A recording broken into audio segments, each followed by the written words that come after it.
Okay, so good afternoon, everybody.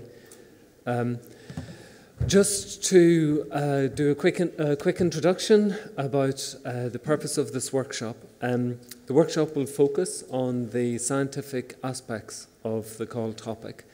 It's to allow you, as potential applicants, to get acquainted with the IMI call and to facilitate your working when you try to put your applications in. We're joined, as Michelle said, by the FPA coordinator and topic writer, who is the face of quite a large team of FPA scientists who contributed to the framing of the call text. And what we hope this session will do will explain the needs and expectations for this topic. And as always, we try and promote transparency and fairness by giving the same information to everybody. So as outlined in the call text and as will be addressed today, you will be made aware of the objectives of the project, and again, to bore you all with the same mantra that I've been shouting at everyone all day, you need to ensure that you address all scientific objectives as laid out in the call text. We'll also explain, and it's explained in the call text, why we believe there's the need for the public-private collaboration in this area. A structure for the project has been outlined in the call text, but you should treat this as a guide, and you should, if you've got very innovative or interesting ways of framing the call and your response to it, then those are welcome as well.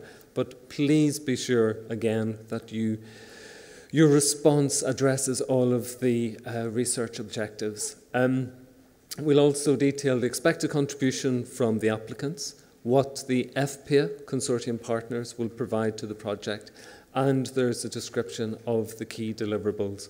And again, as applicants, you are expected to make key contributions to these deliverables going forward.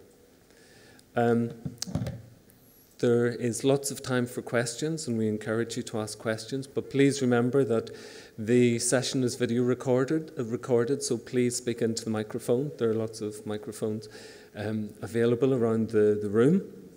If you have questions on applications, procedures and rules, we are joined by Magali and Georges, but the focus of the workshop is the science. It's what is expected to be addressed in this call.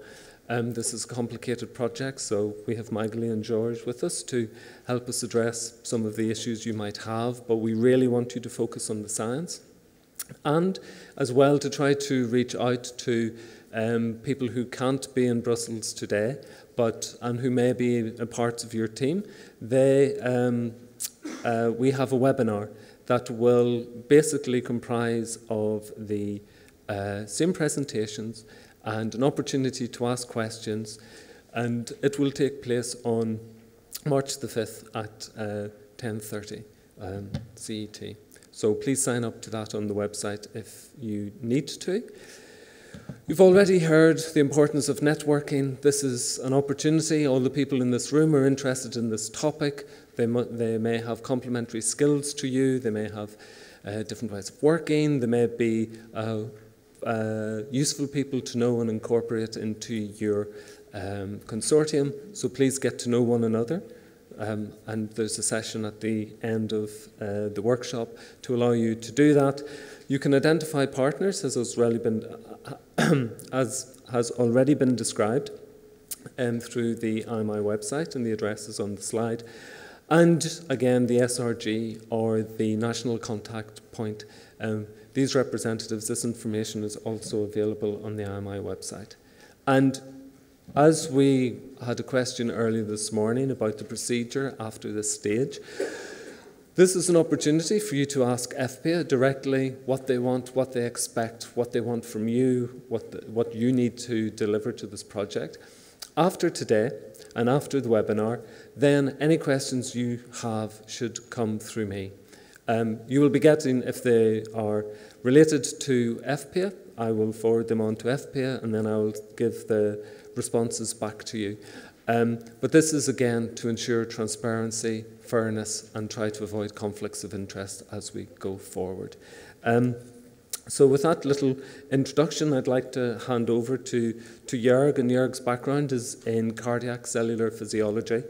After completing a postdoc in Loyola University in Chicago, he returned to Bayer to work in the Institute of Molecular Screening Technology, where he is now the head of lead discovery. So, Jörg.